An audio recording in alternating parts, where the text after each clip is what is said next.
Hello and welcome to WNBA Courtside. It's me, Cyrus, and I'm joined by the usual gang of suspects. Hello, everybody. Welcome to the show.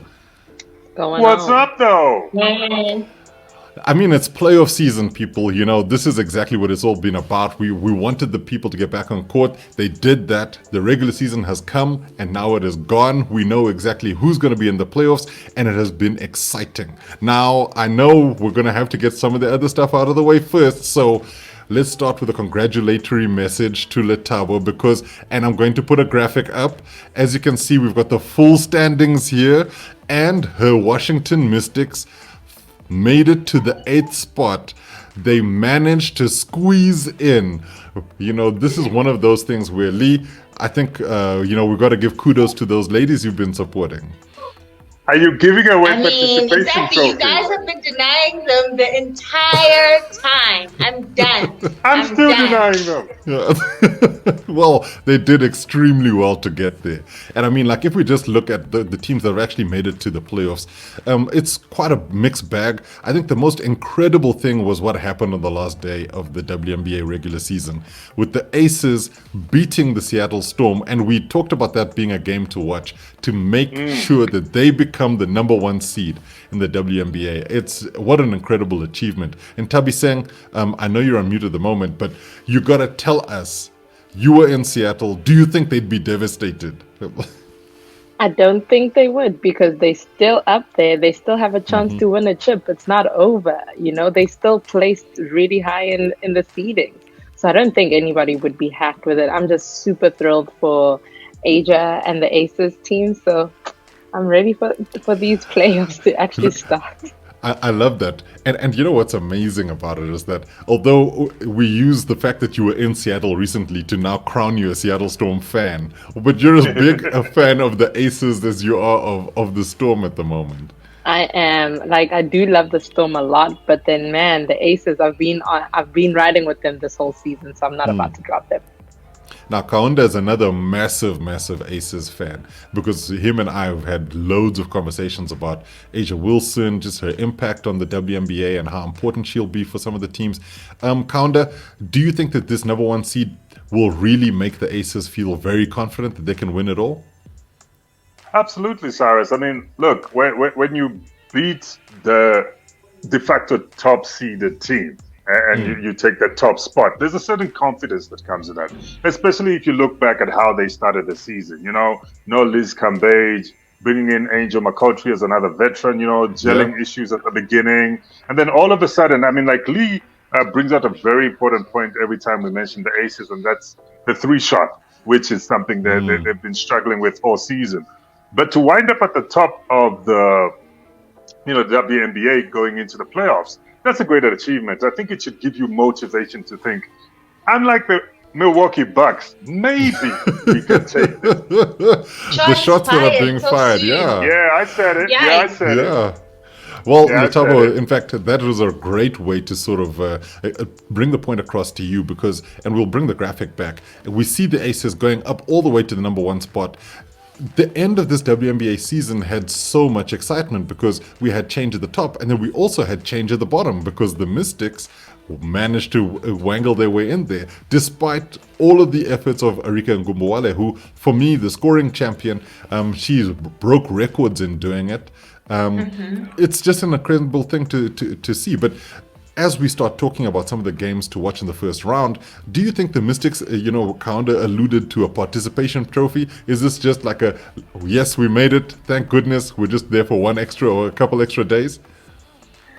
Well, I mean, I do think matchup-wise, they bring an interesting matchup against the Phoenix Suns because they have size that Phoenix doesn't have anymore now that Brittany Griner's out. Connecticut. What? Oh, sorry, I'm saying Phoenix. So, yes, you're right about Phoenix the Suns, the Mercury, yeah, so not Phoenix, wrong about the Phoenix Suns. versus Mystics coming out. No, it is. It's just that you said the Suns, and I mean, I'm sorry. All good. My brain is scrambled. The love for DeAndre Ayton is really intense. Oh gosh. What I was trying to say is the Phoenix Mercury don't have the size anymore. And I think we've seen in the last couple of games, they do struggle with teams that have size, particularly in the post. Like I think they lost a game to the Lynx. They may have lost a game to the Aces more recently. So they have to rely literally on Torausi and Skylar Diggins shooting the lights out. But I think they just don't have an answer for Maisha. And honestly, that whole matchup is going to depend on what Washington Mystics show up. Is it the Washington Mystics that we saw at the beginning of the season that are determined, that can shoot? Or is it going to be the ones that are tired and, are thinned out? Like that to me answers the question as to whether they make a surprise or they just get a participation trophy and go home. And that is what makes I think it's a participation trophy. This is the thing. I'm sorry. And isn't this also because of the single elimination game method that, you can do all this hard work just to get to the playoffs and you only play one game. So it's one of those where it's a kill or be killed. So you think, Nthabi, that this might be a game too far for the Mystics when they're taking on the Phoenix Mercury? Yeah, I do. I feel like Skylar, as much as I've been one of the biggest critiques for her, although I do like her, she's starting to form into what I appreciate and what I've been waiting to see. So I think this puts a little bit more pressure on them that this is a single game elimination. They cannot afford to mess this one up. And granted, the Mystics, they're the champions, and we keep saying, let's not forget that. But they have not shown the championship caliber in a while. Well, they don't have the MVP, so with Elena Deladon out, it's really tough. But I think what we should do is just look at what the actual games to watch are in this first round, because we do have the Connecticut Sun taking on the Chicago Sky, and then we also have the Mystics taking on the Mercury. Now, we've spoken a little bit about what's happening in that game that's a little later on Wednesday morning for us in terms of the Mystics and the Mercury, but that earlier game, Connecticut Sun taking on the Chicago Sky, is a really, really intriguing one. Kaunda, the sky seemed to be falling. This is a Chicken Little reference, in the sense that they just tumbled down the WNBA standings and then ended up in a sort of 7th seed. Now they've got to play the Connecticut Sun. Is this as tough a game as it looks on paper? Yes, Cyrus, I think it should be, because the Connecticut Sun at the beginning of the season looked to be struggling. I don't know if it was a chemistry thing, and to me, I thought they might even miss out on the opportunity of making it to these playoffs. But lo and behold, they, pulled up their socks. They came out guns blazing. But the inconsistency of Chicago might come into play here. And Connecticut might just, shine in that sky, because they are the sun. The sun does shine in the sky. So we see your metaphors here. You're doing some poetic stuff. I must say, I've been following the Sky all season. They've played some really great basketball. And Kalia Copper is one of my favorite players in the WNBA at the moment. She's just really shown a ruthless streak to her that is a fantastic asset to have. Obviously, Courtney Vandersloot, the assist queen. Maybe we should even call her the assist empress. She just is doing stuff. They're trying to find that 1 or 2 extra assists to give her that record, because she almost made it to 10 assists for the entire season. They've rounded up her 9.95, but everyone is like, that doesn't count. But though there are stats fans out there who are looking for that extra assist that might have been missed. So, there could be something that happens. And I think that the Sky are the kind of team who, on their day, there's no match for them, but we just don't know when that day is, and they'll be hoping that it's on Wednesday because they have no other chances. Lethabo, do you think that this guy will beat the Sun? You know what? I'm gonna say something crazy, and I think the Sun can do it. I think they have the defensive tenacity to, because we always talk about how the Chicago Sky has multiple scoring options, but in the 2 contests that they've had this season, one of them, Connecticut won, is because, first of all, they can out-rebound them, especially on the offensive glass. which gives Connecticut Sun second opportunity. Secondly, they have the defense to limit the shooting of the Chicago Sky. So then instead of relying on 6 different, or 5 different shooters, now they'll probably be limited to 3. And I think also Connecticut Suns at this point, they have a bit of confidence. I mean, they won their last couple of games. Yeah. So I really do think the Suns could take it. I'm gonna be the outlier here and say that it's gonna be the Suns to win it. Well, this is the thing. You're not going to be the outlier if it's just that one game. And Nthabiseng, I look at this and I just think, I mean, just statistically, right? When we're looking at the season leaders and we're talking about it specifically from teams, the Chicago Sky were the 3rd highest point scorers in the WNBA this season. The Connecticut Sun were the 3rd highest rebounders this season. The Chicago Sky, 2nd in assists per game, as well as 3rd in blocks per game. So when you look at it, this guy should have more in terms of shooting and defending. But this is the kind of situation where you've only got one game to do what you got to do. So, do you turn to Nthabiseng and say, lead us to the promised land? Yes, absolutely. I'm with Lee on this one. And I have not been a Connecticut fan for the longest of time.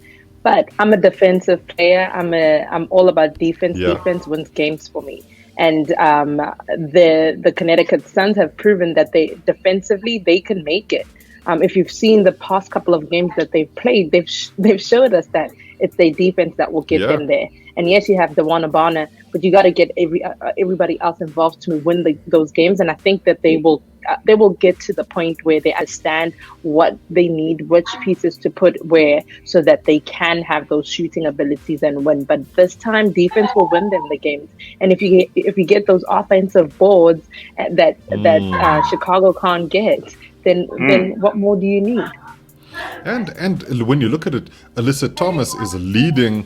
She was 2nd in the season in rebounds per game, but leading in steals per game. So she's a great asset to have on that Connecticut team.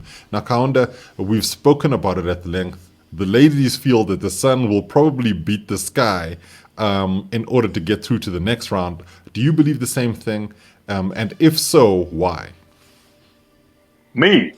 Yeah. So I already done said the way the Connecticut Sky started. I mean, the Connecticut Sun started. I like it. Amalgamate the teams.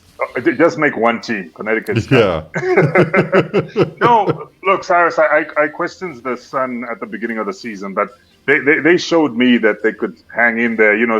Finishing the 7th seed, I know that's not too high up in the ladder. I mean, that's too shy of missing the playoffs. But this, like I said earlier, just the inconsistency of the Chicago Sky to me, we don't know which Sky is going to show up. And I think the Sun fancy their chances here. And the Sun was, I say, the Sun will shine in that Sky and they'll win. Woo.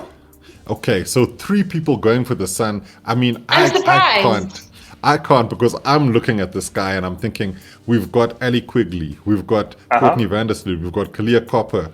There are so many players in this team who can do a great job. I'm going to go with this guy. They are a higher seed for a reason. Yes, they might have been very inconsistent, but this might also be the time where, like the Miami Heat in the NBA, they catch fire and start doing something. Because you do have that sort of regular season versus postseason kind of thing, but you're not allowed to build up form in the current format. So you have to really bring it in that first game. Now, the second round is a really interesting one as well, because if you think about it, right? Any one of these teams, as you guys have said, the Sun will get past the Chicago Sky. I haven't actually asked you, Mystics or Mercury. Let's start with you, Lethabo. Mystics over Mercury, do you think that's the way it's going to go, or do you think the Mercury will have too much for them? I think it's going to be close. But I think Phoenix have experienced that the Washington Mystics just don't, because as much as the Mystics have done well, a lot of them were bench players last year that barely got any minutes in playoff series time. So I think that might count against their favor. The only thing that I would say would give the Mystics advantage is that literally the Phoenix doesn't really have an answer for Allen. So that's the only reason. So if Allen goes off, it's a different situation. But I think Taurasi and Skylar are going to do what it do. And And I think they can shoot the lights out to compensate for the fact that they don't have size. So I know Nthabiseng said this is participation trophy time, so she's going with the Mercury on this one.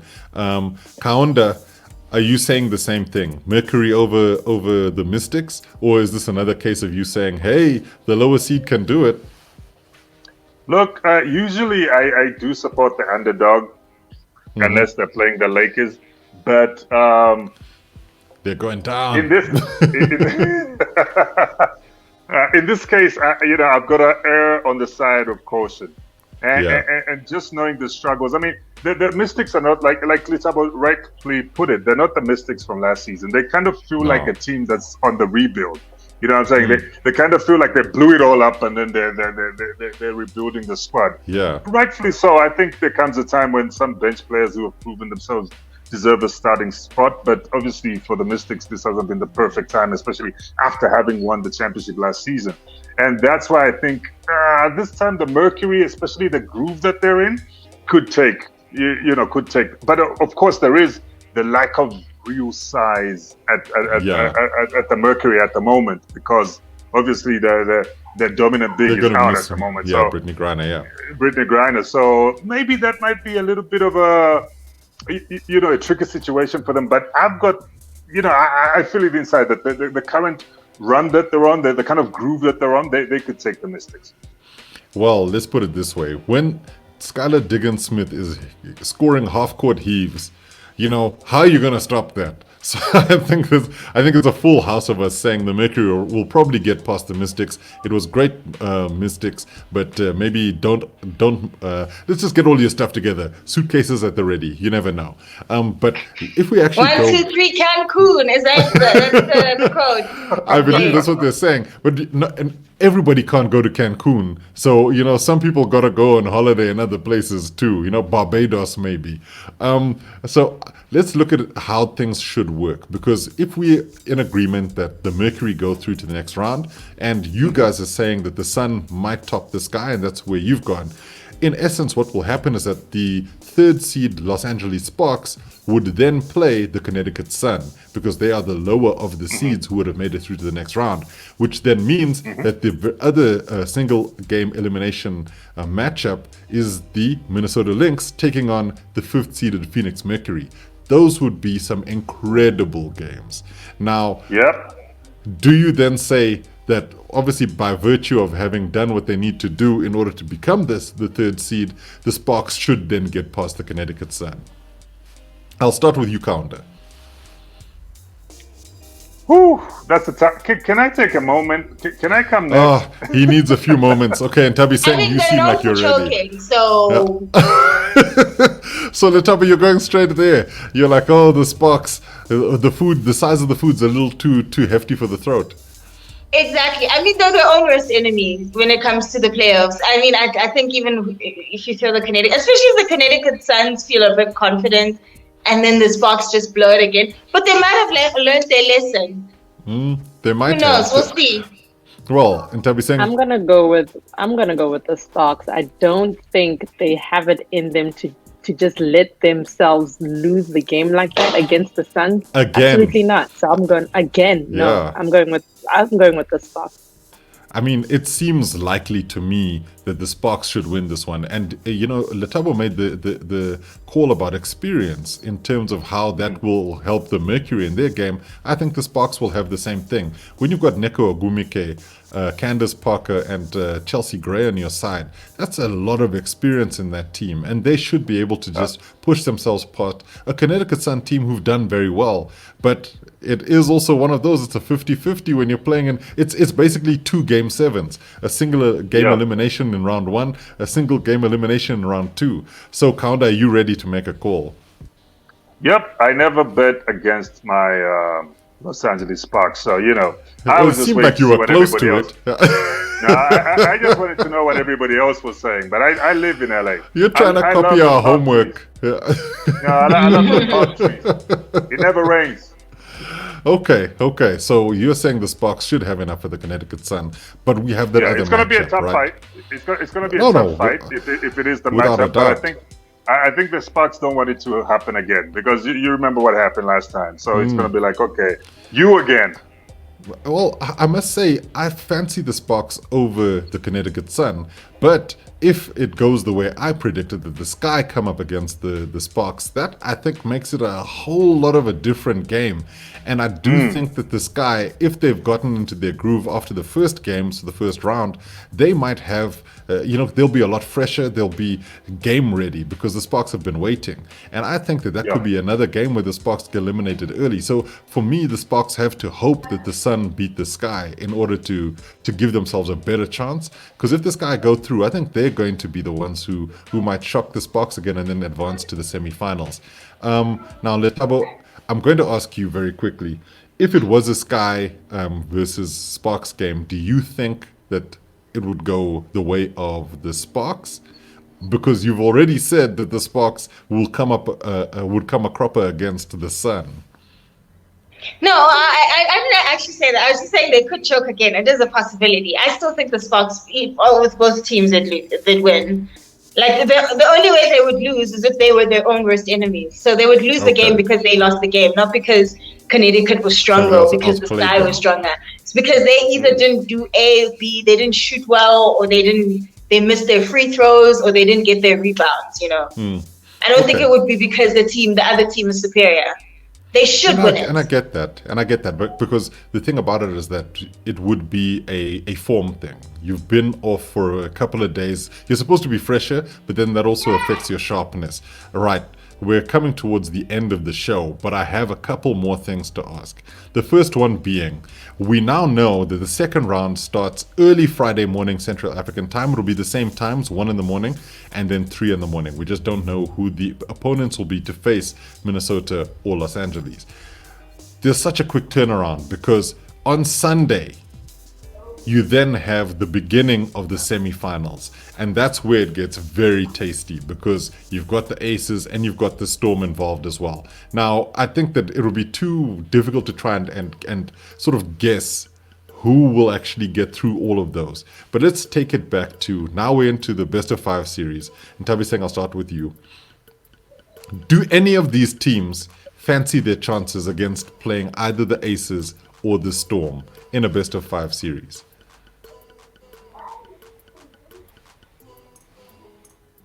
That's a hard choice.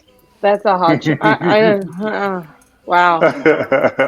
I know. We only ask difficult questions. This ain't grade school. I would like to see a Sparks Vegas game. Okay. But are you saying that in terms of the semis? Because that can still happen if the Sparks win their second rounder. But because they would inevitably play against the Aces as the 1 versus the 3 seed. But do you think any one of those, being the Sparks, the Lynx, and this goes out to any of you, in fact, maybe I'll even ask you, Kaunda, Sparks, Lynx, we've got the others that are also there, the Sky, the Sun, the Mystics, do any of those fancy their chances against an Aces or Storm team? Look, Sai, with me, especially when it comes to the playoffs time, I always follow the way the standings are at the end of the regular season. So I think both the Sparks and the Lynx. Let's bring those up. Both the Sparks and the Lynx, I fancy their chances against either the Seattle Storm or the Las Vegas Aces. I mean, they're where they are for a reason, and I think that's because they've played very well. But look, Cyrus, that we all know Seattle Storm are strong, and the Las Vegas Aces have proven themselves. But like you said, it all depends on how they play on a certain night. There's so many moving pieces. There could be injuries. There could be fatigue. All sorts of things at play there, Cyrus. Lack of focus because you haven't come in running because you've been waiting for people to catch up to you because of the way the format is in the WNBA. So you never know. But I think both the Sparks and the Lynx have, even the Mercury, have a great chance at taking on any of the top 2. Well, what's interesting for me, though, Kay, is that when we look at how things play out, and we'll look at the standings again, I do think that any one of these teams will hope that they can actually do a job in any sort of series like this. But I think one of the critical things has also got to be what we sort of look at in terms of the teams themselves, the composition of what's happening with those teams. And I think that the Aces and the Storm seem to be so far away from the rest of them that it could be one of those situations where you just don't know who will come out on top between those two. But they seem to be on a collision course to making the WNBA finals.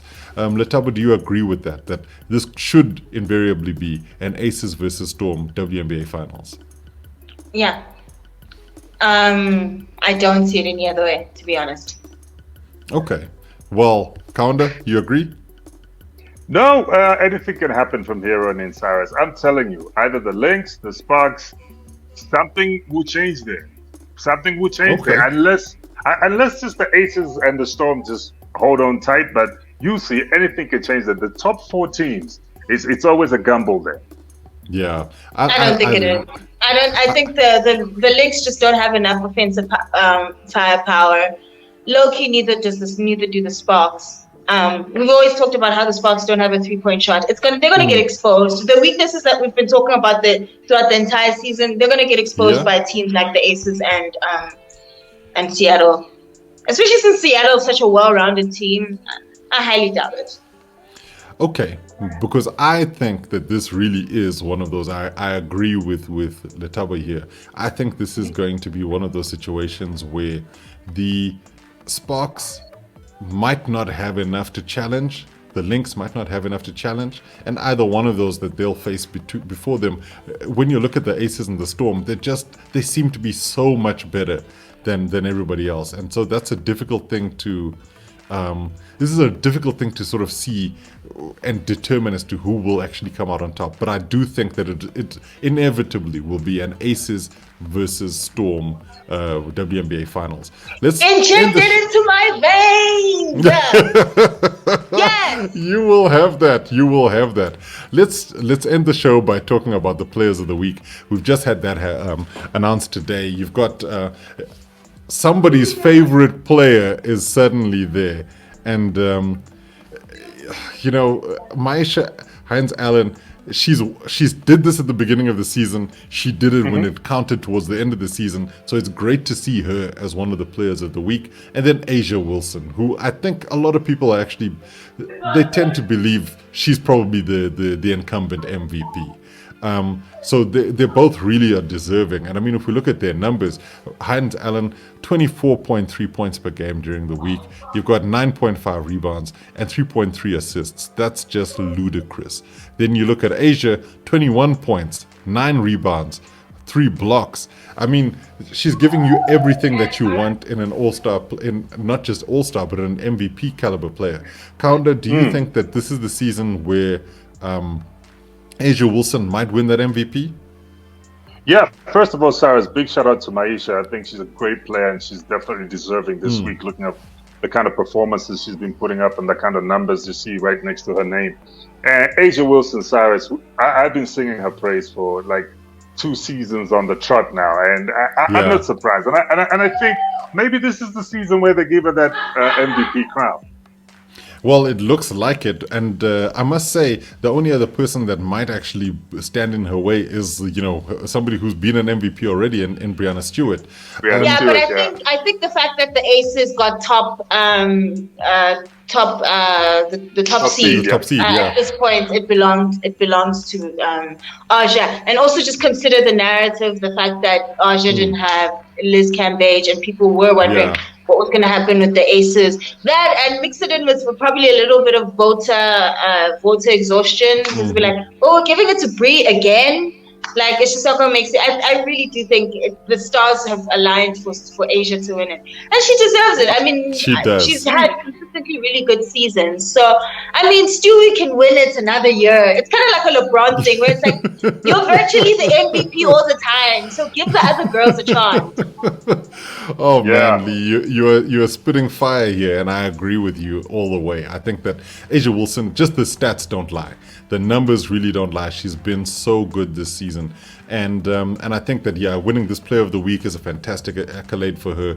And all the other things that she's been doing have just been top-notch. So we've spoken about everything. watching. We unfortunately lost Nthabiseng towards the end of that, but we've come to the end of this particular episode. So what I'm going to ask everybody at home to do is make sure you like this video, subscribe to the channel, make sure you keep watching WNBA basketball because it is really, really superb. From everybody here, Lethabo, Kaunda, and obviously Nthabiseng, who's not here to say so herself, is thank you for watching, and make sure you're watching WNBA Courtside.